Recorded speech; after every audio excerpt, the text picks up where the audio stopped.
Saúde os irmãos mais uma vez com a paz do Senhor Jesus. Vamos estar entrando na palavra do culto de hoje, amém? Marcos capítulo 7, versículos 5, 6 e 7 é a palavra.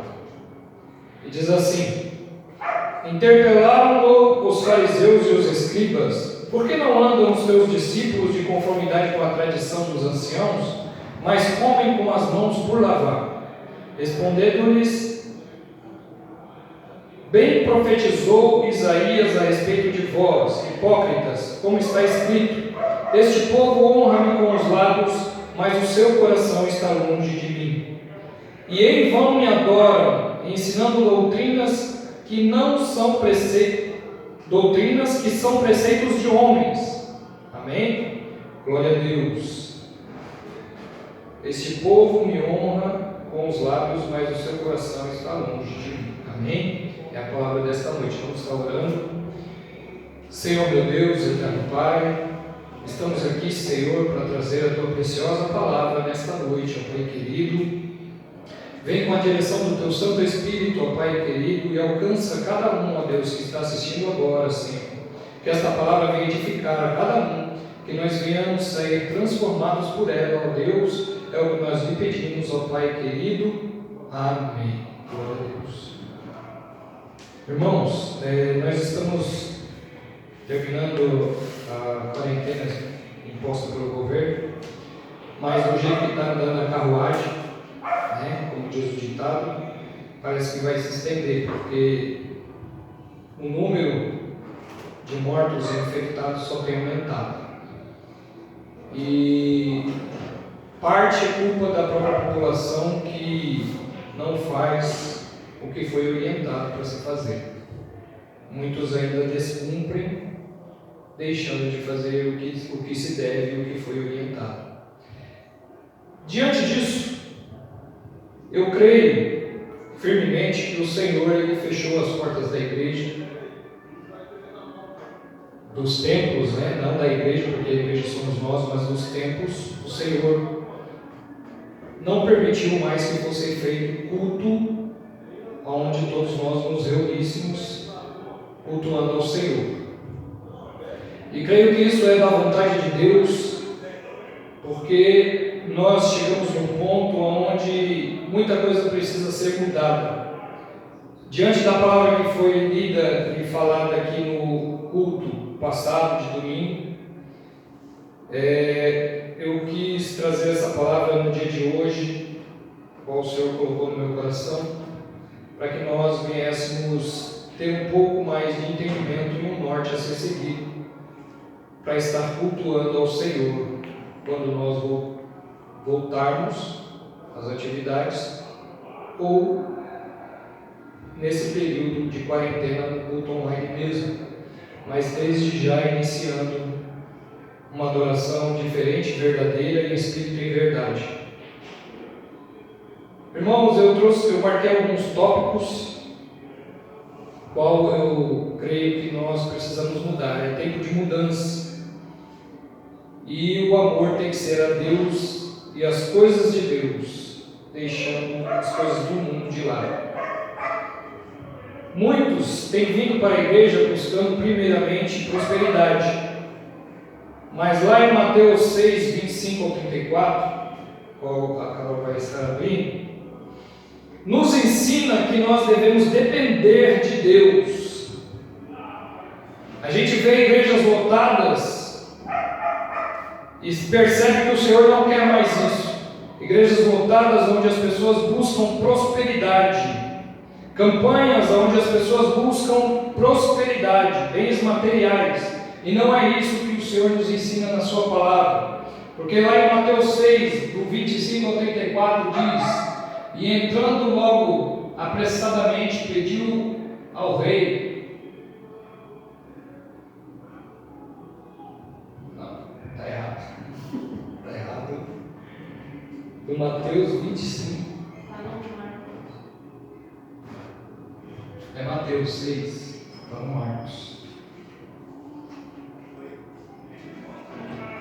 Glória a Deus. É assim mesmo, ao vivo é assim mesmo. Por isso vos digo, não andeis cuidadosos quanto à vossa vida, pelo que haveis de comer ou pelo que haveis de beber, nem quanto ao vosso corpo, pelo que haveis de vestir. Não é a vida mais do que o mantimento e o corpo mais do que o vestuário? 26. Olhai para as aves do céu, que nem semeiam, nem secam, nem ajuntam em celeiros, e o vosso Pai Celestial as alimenta. Não tendes vós muito mais valor do que elas? O qual de vós poderá, com todos os seus cuidados, acrescentar um côvado à sua estatura? E quanto ao vestuário, por que andais solícitos? Olhai para os lírios do campo, como eles crescem, não trabalham nem fiam. E eu vos digo que nem mesmo Salomão, em toda a sua glória, se vestiu como qualquer deles. Pois se Deus assim veste a erva do campo, que hoje existe e amanhã é lançada no fogo, não vestirá muito mais a vós, homens de pouca fé? Não andeis, pois, inquietos, dizendo o que comeremos, ou o que beberemos, ou com o que nos vestiremos, porque todas essas coisas os gentios procuram. De certo, vosso Pai Celestial bem sabe que necessitais de todas elas.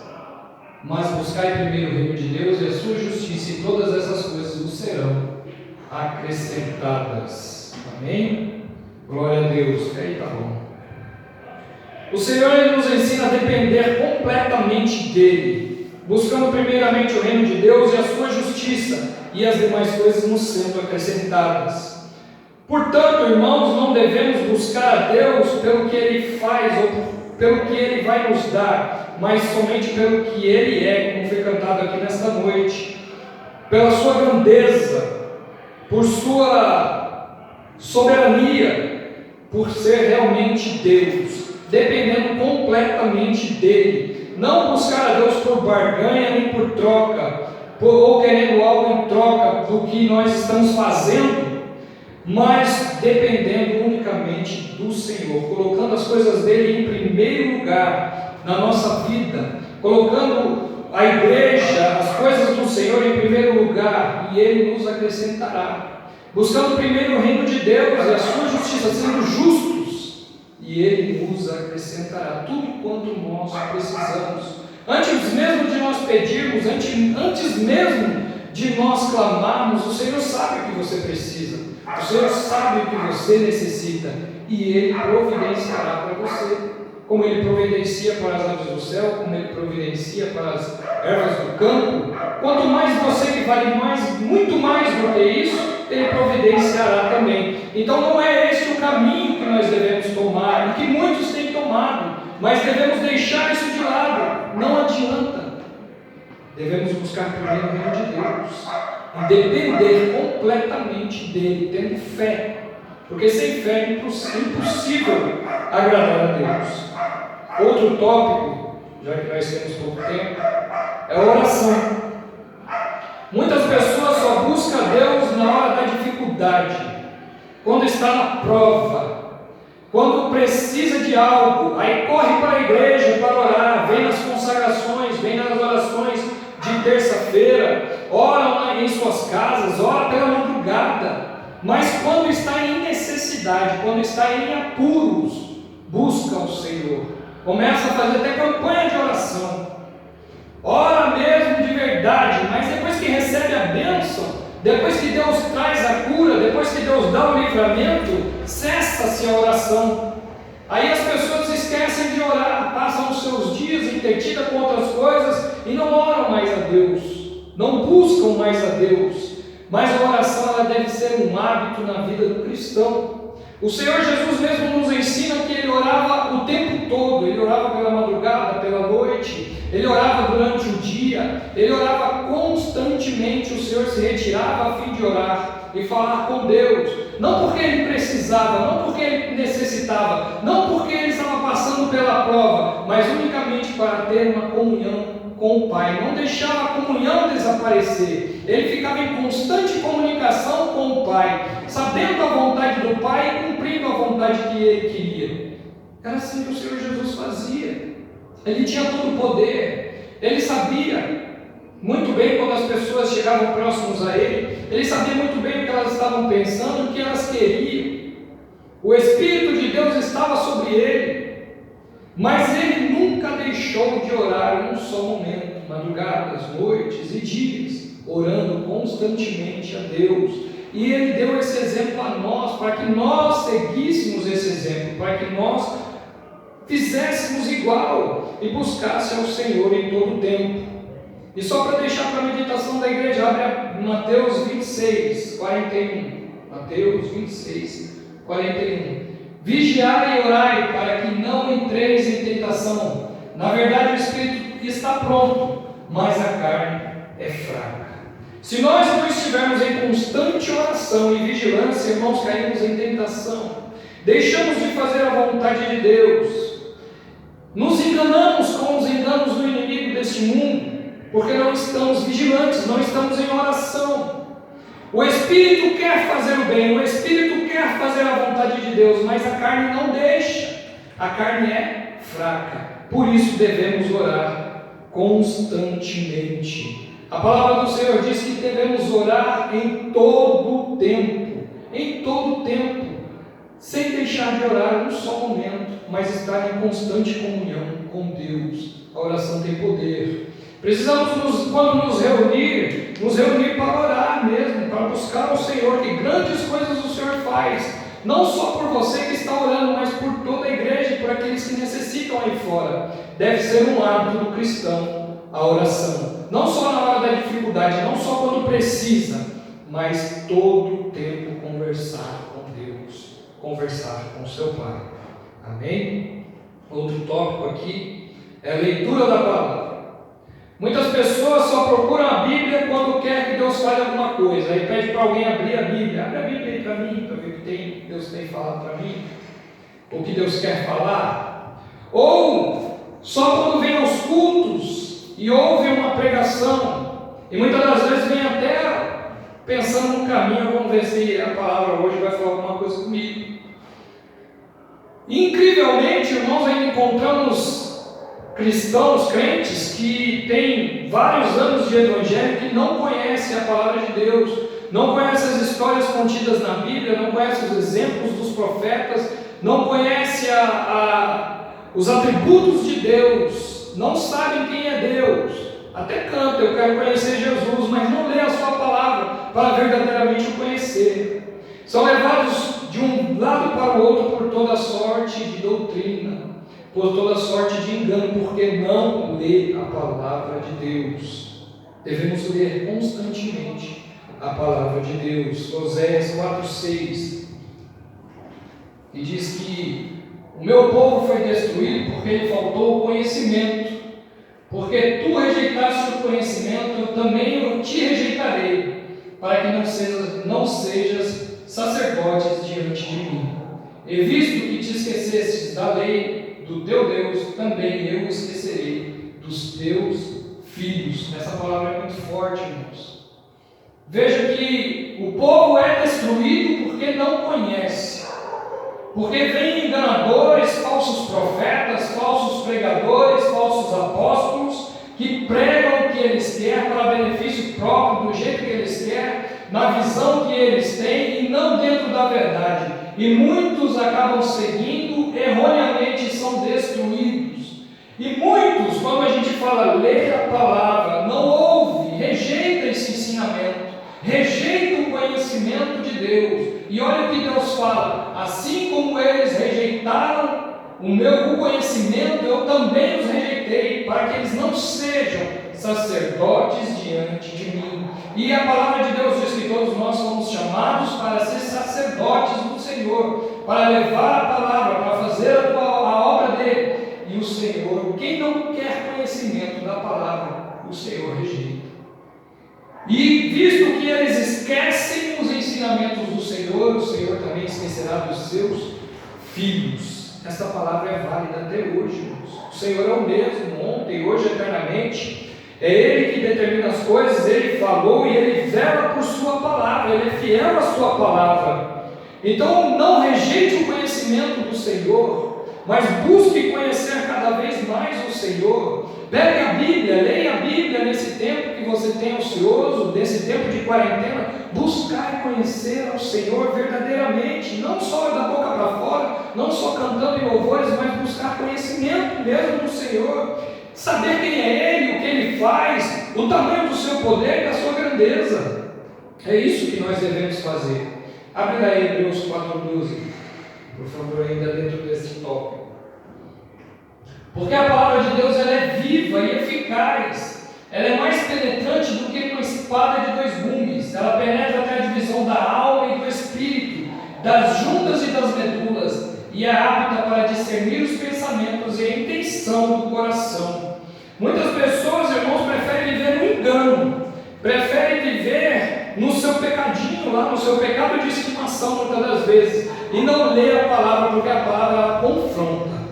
A palavra ela divide alma, ela divide espírito, ela mostra onde nós estamos errando, ela mostra onde precisamos consertar, ela mostra como devemos andar, ela mostra como devemos agir. E tem gente que não quer conhecer, não quer ler, porque sabe que vai ser confrontado, sabe que vai ter que parar com muita coisa, sabe que vai precisar mudar e procura não ler a Bíblia. Mas como disse lá em Oséias, assim como rejeitaram o conhecimento, eu também rejeitei, o Senhor também rejeita.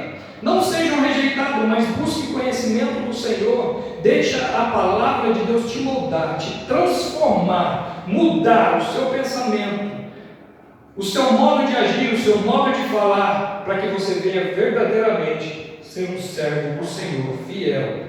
Amém? Outro tópico é o louvor. Hoje, irmãos, nós temos na igreja, infelizmente, muitos louvores distorcidos, que falam do homem, louvores que têm ritmos dançantes, e a gente pega até algumas igrejas que fazem cultos com louvores de vários ritmos diferentes, e as pessoas se põem a dançar, dizendo que estão dançando na presença de Deus com esses ritmos dançantes. Outra coisa é louvores que são bonitos aos nossos olhos e mexem com a nossa emoção, mas não têm a reverência e o respeito verdadeiro a Deus. Devemos mudar isso também no meio de nós. Devemos voltar à origem e ver como se louva ao Senhor em espírito e em verdade. O que é dançar ao Senhor com alegria, como Miriam dançou? Ela dançou de alegria, mas foi pelo que o Senhor tinha acabado de fazer, por suas grandes maravilhas e seus grandes feitos, ter abrido o mar vermelho, ter destruído os egípcios que os estavam escravizando ali, como Davi dançou trazendo a arca de Deus, a presença de Deus de volta para Jerusalém ali.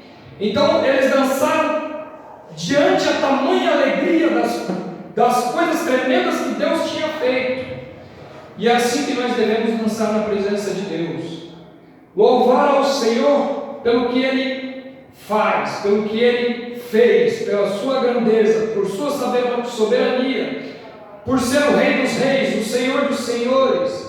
Buscar conhecer os atributos de Deus e louvar esses atributos, a sua santidade, a sua misericórdia, a sua bondade, o seu amor. É isso. Esse é o louvor verdadeiro. Aquele que fala do Senhor e exalta ao Senhor. Salmo 151.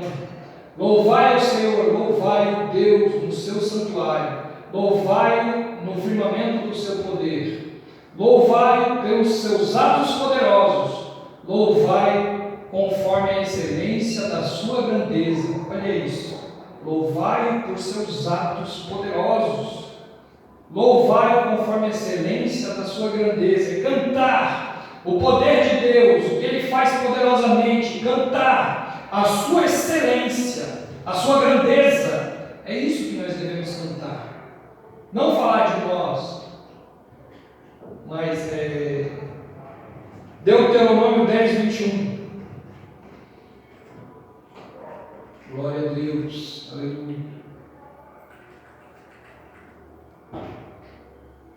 Ele é o teu louvor e o teu Deus, que te faz estas grandes e terríveis coisas que os teus olhos têm visto. Que Ele seja o louvor pelas grandes coisas que Ele tem nos feito e que os nossos olhos têm visto.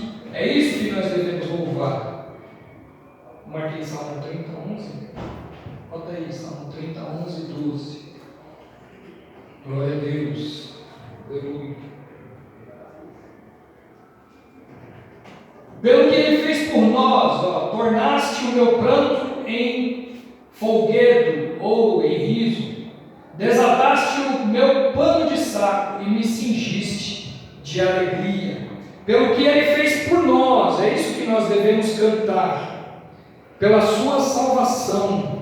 A salvação do Senhor é que deve ser cantada, a sua grandeza, a sua misericórdia, a sua bondade, a sua santidade, as grandes coisas e terríveis coisas que Ele tem feito para livrar o seu povo, para salvar o seu povo. Este que deve ser o foco do nosso louvor. Essa direção que o nosso louvor deve ter, mas não esta coisa distorcida que vemos hoje. Irmãos, analisando tudo isso, a gente percebe por que o Senhor não quis mais os cultos. Imagina o Senhor lá no seu alto e sublime trono, vendo tudo o que tem de errado dentro da igreja. É só ler Malaquias, do 1 até o final, que você vai ver como o Senhor estava revoltado pela adoração distorcida do povo, pelas coisas que eles estavam fazendo dentro da igreja, pelas coisas que eles estavam fazendo no culto, do jeito que estavam conduzindo as coisas. E o Senhor, Ele fica ali muito irado, e Ele fala palavras duras, palavras de castigo, palavras fortes contra o povo, e Ele diz várias vezes: eu não quero mais esses sacrifícios, eu não quero mais as festas, eu não quero mais essa adoração. E é isso mesmo que a gente percebe nos dias de hoje. O Senhor não basta, e é tempo de nós mudarmos mesmo. Outro tópico aqui, irmãos, é o santo culto. Muitos vêm para a igreja para ficar batendo papo um com o outro, e não se viu na semana e vem conversar. Outros vêm para pedir oração, outros vêm para pedir uma bênção, quero uma bênção, e vem nos cultos. Tem campanha que o camarada quer aquela bênção e não falta um dia na campanha para receber aquilo que ele quer. Mas para cultuar o Senhor outros dias fora de campanha não vem, porque aí é outra história. Ele está vindo para adorar o Senhor, para ouvir a palavra do Senhor? Não quero, eu quero a minha bênção. Muitas das vezes é isso que acontece. Outros vêm porque ouvem falar que vem um pregador de revelação, aí ele quer ser revelado, ele quer ver Deus revelado. Outros vêm porque querem ouvir uma profecia, porque dizem: vai vir um profeta, aí o camarada vem, enche a igreja, lota. Fica a gente do lado de fora, é perigoso, tem que botar um telão lá, para o povo ouvir as profecias que o camarada traz. Outros porque acham bonito. É tão bonito, vou lá ver o louvor, vou lá ver a palavra, porque acham bonito. Como Ezequiel, que trazia ali as profecias do Senhor, e o Senhor revela a ele que o povo ia para vê-lo, mas não por causa do que Deus estava falando, mas porque achava bonito o que ele falava, a forma que ele falava. Então ele era como se fosse um cantor, um tocador de instrumento, que o povo achava bonito e queria ver. Muitas das vezes é assim que o povo faz. Mas o nosso culto, ele deve ser diferente. O nosso culto, ele deve ser motivo de obediência, ele deve ser motivo de comunhão. Ele é feito para levar a palavra do Senhor àqueles que precisam ouvir. Ele é pregação, ele é testemunho. É o testemunho meu, é o testemunho seu, onde nós contamos uns para os outros, para edificar uns aos outros e para trazer pessoas à salvação do Senhor. Este é o motivo do culto, é para louvar e adorar a Deus, é para orar e falar com Ele, é para ter um momento de reverência com o Senhor, de respeito, de temor à sua grandeza, é entrar pelas portas calado, é entrar com o espírito contrito e adoração a Deus. Este é o motivo do nosso culto. Ele é um sacrifício vivo, agradável a Deus, como diz lá em Romanos 12, no capítulo 12, versículo 1. Este é o motivo do culto. O culto é feito para isso, para que nós venhamos nos alimentar da palavra, sair daquele edificados e fortalecidos. É para edificar o corpo de Cristo, Ele sendo o cabeça, para que Ele seja glorificado.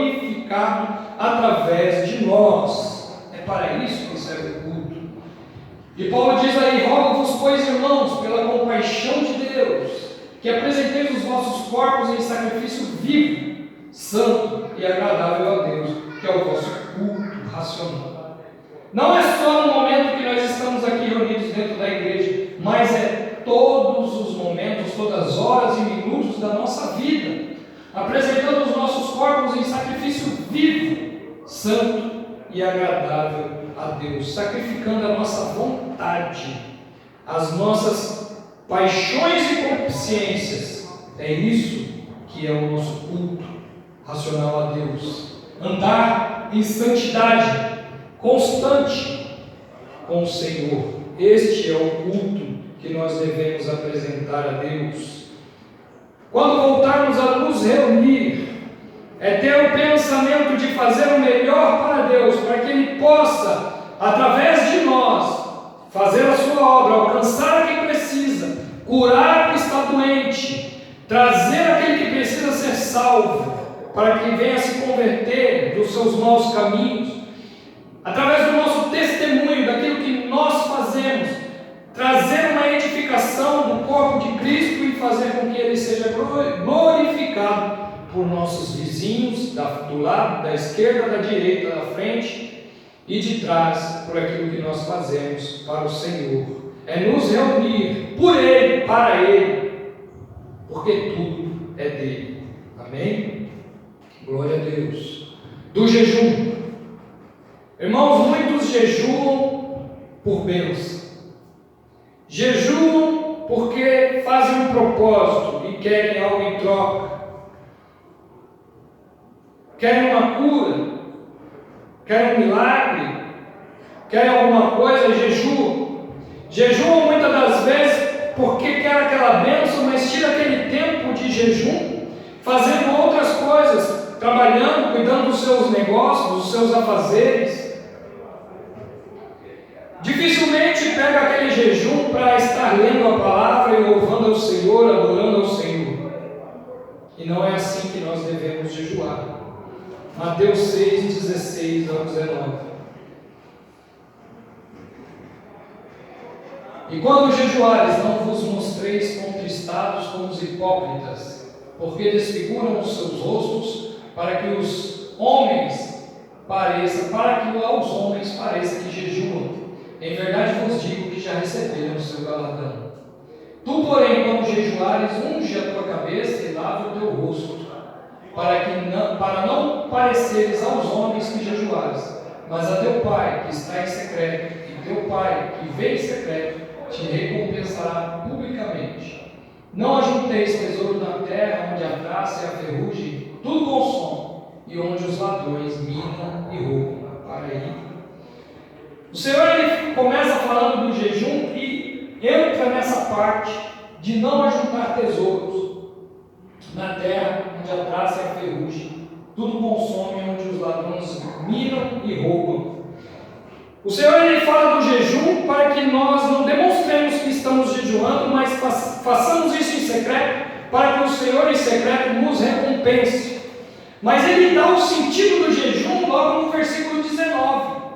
Não jejuem para juntar tesouro na terra, mas jejuem para ajuntar tesouro no céu, aonde a traça não consome, ou a traça não destrói, ferrugem não consome, e os ladrões não podem roubar. O jejum, ele é espiritual. O jejum, ele é para santificação. O jejum, ele é para comunhão com Deus. Ele não é para trazer bênção, ele não é para trazer cura, ele não é para trazer carro, apartamento, emprego, dinheiro. Não é.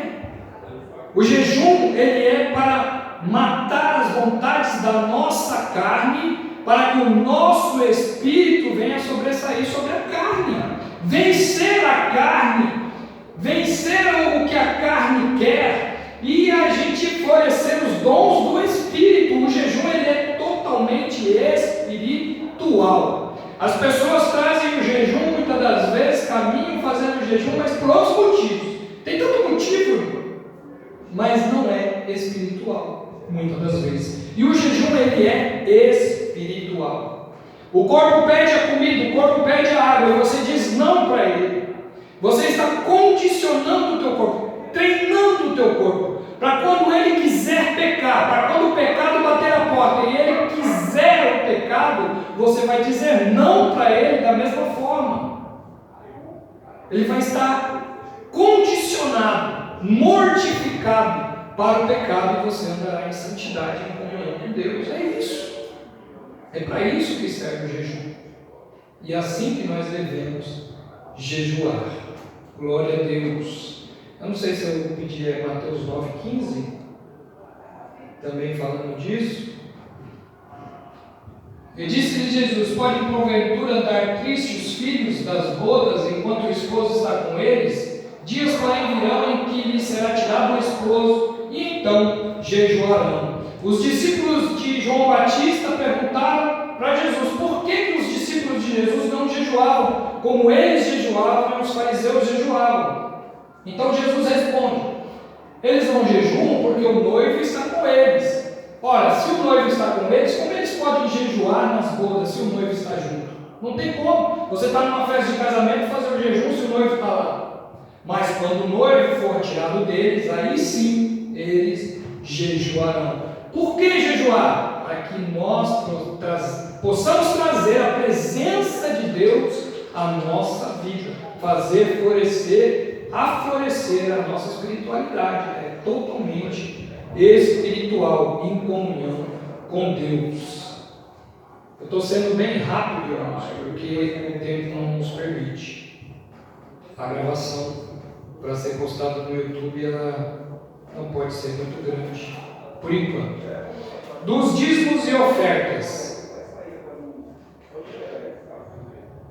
Muito se prega aí nas igrejas que dá o dízimo para que Deus te abençoe. Lê Malaquias 3,10 lá, e vocês tragam os dízimos na casa do tesouro, e abrirão-se as comportas dos céus, e derramará-se bênção tal sobre a sua vida, e muitos aprendem assim. E não é isso que o Senhor quer. Muitos pregam isso aí porque querem enriquecimento ilícito através das ofertas e dos dízimos das ovelhas, das pessoas. E muitos pastores andam aí de carrão, de helicóptero, tem maçaneta de ouro, torneira de ouro, anda com cinto da Gucci e por aí vai. E não é isso que o Senhor diz na sua palavra. O dízimo e a oferta é totalmente diferente. No Velho Testamento era para que a casa do Senhor tivesse mantimento, para que os levitas e os sacerdotes, que não tinham terreno, não tinham plantações, pudessem se alimentar, e também para cuidar dos órfãos e das viúvas. Os estrangeiros que chegavam com fome e com sede, sem uma vestimenta, tinha para ser fornecido a eles, para ajudar a eles. E no Novo Testamento como é que é? 2 Coríntios 9, do 6 ao 13. Eu digo isso, que o que semeia pouco, pouco também se fará. E o que semeia em abundância também se fará. Se você fez um propósito de dar muito para a igreja, você semeará, colherá muito. Se você tem um propósito de dar pouco, também colherá pouco. Cada um contribua segundo o que propôs no seu coração, não com tristeza ou por necessidade, porque Deus ama que dá com alegria. Para aí. Cada um contribua segundo o que propôs no seu coração. Irmão, nós não estamos falando de 10%, nós não estamos falando de 20, de 30, de 5, de 1, de 2. Está falando que cada um contribua segundo o que propôs no seu coração. Deus me abençoou, eu vou dar tanto. Mas contribua segundo aquilo que você propôs. Se você fez um propósito de dar, dê. Deus não gosta de quem faz o propósito e não cumpre. Foi o que aconteceu com Ananias e Safira, quando disseram que iam vender os seus bens e dar à igreja, e depois que venderam os bens, ficaram com uma parte e foram entregar uma parte. E Pedro, através do Espírito Santo, disse a eles: era seu, não precisava ter vendido, não precisava ter ficado com uma parte, podia ficar com tudo. propuseram dar. E por que não deram? Por que deixaram Satanás entrar no coração de vocês? E os dois morreram por causa disso. Deus dava ali um exemplo muito forte de que se você faz um propósito, tem que cumprir com o propósito que você fez. E também que você dê, não por necessidade, como muitos fazem. Eu vou dar para não perder o meu emprego. Eu vou dar para me ter de volta. Eu vou dar para me ser próspero. Não é por necessidade. Não é por isso que você deve dar o seu dízimo, a sua oferta, aquilo que você propôs no seu coração. Não é por barganha, nem por troca, nem por mérito. Não é nada disso. O Senhor nos ensina até na parte da oferta da viúva, e muitos colocavam muita coisa, fazer questão que os outros vissem, para que dissessem, olha, nossa, ele oferta mesmo, ou chega em casa contando, eu dei tanto, fiz tanto, para que as pessoas te reconheçam. Não é por mérito, e nem por barganha, nem por troca, porque quer algo em troca, mas por amor a Deus, porque Deus ama quem dá com alegria. Quando você dá por amor, quando você dá reconhecendo o que o Senhor fez por você, você dá com alegria e o Senhor te reconhece. Próximo. E Deus é poderoso para fazer abundar em vós toda a graça, a fim de que, tendo sempre em tudo toda a suficiência, abundeis em toda a boa obra. Olha isso, para aí.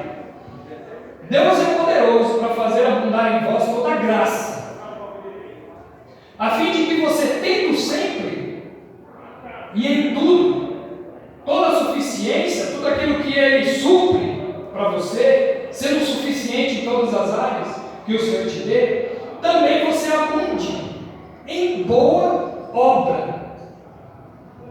Você começa a abundar também em boa obra, ajudando o seu próximo, ajudando a obra do Senhor, fazendo ali o melhor para Deus. Próximo. Conforme está escrito, espalhou, deu aos pobres, e a sua justiça permanece para sempre. Você espalha, dá aos pobres, e a justiça que você faz, o bem que você faz, permanece para sempre. Ora, aquele que dá a semente ao que semeia, também vos deu o pão para comer, e multiplique a vossa sementeira, e aumente os frutos da vossa justiça. Dê mais, para que em tudo enriqueçais, para que toda beneficência, a qual faz, que por nós se dê graças a Deus. Porque a administração deste serviço não só supre a necessidade dos santos, mas também é abundante em muitas graças que se dão a Deus. Visto como na prova dessa administração glorificam a Deus pela submissão que confessais quanto ao Evangelho de Cristo, e para a liberalidade de vossos dons para com eles e para com todos, para ele. Quando nós fazemos, administramos essa ajuda, o bem para a obra e para os nossos irmãos que necessitam, confessamos o Evangelho de Cristo através daquilo que fazemos, e liberamos dons para com as pessoas, dons do Espírito, dons de amor, e para com todos, e Deus é glorificado através disso. Deus é glorificado através de nós. Glória a Deus. É para isso, para que o Senhor venha a ser glorificado pelo bem que você faz para a igreja e para aqueles que necessitam. É para isso que serve dízimo e oferta daquele que dá, e é para isso que serve dízimo e oferta para aquele que administra, para que o Senhor venha a ser glorificado e a sua obra seja próspera. Para finalizar, irmãos, tudo se resume em uma só coisa: o amor. Todos os tópicos que nós falamos aqui, tudo que nós dissemos aqui, tem que ser feito com amor a Deus, tem que ser feito com amor ao nosso próximo, tem que ser feito unicamente pelo Senhor. Marcos 12, 29 ao 31, que diz lá, que tudo se resume, como foi dito aqui no devocional. Ouve, ó Israel, nosso Deus é o único Senhor. Abra mão, irmãos, dos ídolos que você tem no coração, derrube todos eles. Abra mão dos pecados de estimação, aqueles que você leva consigo, de estimação, que você não consegue largar. Abra mão de tudo. E ame, pois, o Senhor teu Deus de todo o teu coração, de toda a tua alma, de todo o teu entendimento, de toda a tua força. Coloque Ele sempre em primeiro lugar, na sua vida em primeiro lugar. Não coloque as coisas em primeiro lugar, que já foi falado aqui, mas coloque sempre Ele em primeiro lugar e dependa dEle. E ame o teu próximo como a ti mesmo. Tudo se resume, tudo que foi falado se resume nesses dois mandamentos que o Senhor deixou, que são os principais. E em Marcos, no capítulo 9, 35, diz que se você quiser ser o primeiro, sirva a todos. Amém? Fique com essa palavra, que ela possa edificar a sua vida. Que Deus o abençoe em nome de Jesus. Amém? Medite nela, busque o conhecimento dela e aprenda dela. É o que nós queremos para todos vocês. Amém? Vamos estar orando e encerrando mais este culto online do Ministério Querendo. Senhor, meu Deus e eterno Pai, obrigado, Deus, por essa oportunidade maravilhosa aqui na Tua presença, Pai querido, por louvar, engrandecer e bendizer o Teu santo nome, ó Pai. Vem, Senhor, com o Teu Espírito Santo, ó Pai, e nos ajuda, Senhor, a nos transformar, a mudar e a fazer as coisas, ó Pai, na Tua direção, na direção do Teu Santo Espírito, ó Pai querido. Que nós venhamos ser verdadeiros adoradores em espírito e em verdade. É o que nós lhe pedimos em nome de Jesus. Amém. Glória a Deus. Faça assim com sua mão. Que o amor de Deus, a paz, a comunhão e a doce consolação do Espírito Santo de Deus venha estar sobre cada um de vós e todos digam amém. Se Deus é por nós, quem será contra nós? Agindo Deus, quem impedirá? Vencemos em Jesus. Amém? Está finalizado.